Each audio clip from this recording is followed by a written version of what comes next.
Et donc, si je vais dans mon espace ici, si je veux utiliser la case à cocher, ben, quand vous glissez votre souris, vous voyez case à cocher, c'est celle-ci.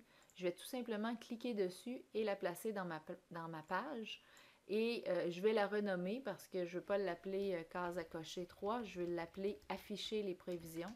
Alors, afficher les prévisions. Et là, je peux jouer si ce n'est pas assez grand avec la taille comme ça ici.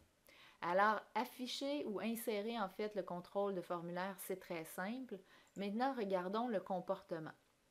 Tout ce que ça fait le contrôle de formulaire, dans ce cas-ci la case à cocher, c'est quand je décoche, ça met un faux ici, et quand je coche, ça met un vrai. C'est tout ce que ça fait, ça ne fait rien d'autre.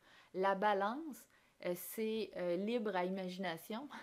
Alors, c'est à nous de récupérer l'information vrai ou faux et d'en faire quelque chose d'interactif. Alors moi, ce que j'ai fait ici, c'est tout simplement, j'ai ajouté une formule si qui dit si c'est un faux, dans ce cas-là, ramène NA, donc avec un dièse, pas de guillemets, et sinon récupère la valeur des ventes prévues. De sorte que quand c'est vrai, j'ai toutes les valeurs ici de prévision, et quand c'est faux, vous voyez que j'ai des dièses NA. Et donc, dans mon graphique, j'ai deux séries de données. Une qui est les réels et l'autre qui est ma série de données, donc qui va apparaître dans un instant, désolé. Quand je clique sur la série, donc c'est la série ici des prévisions.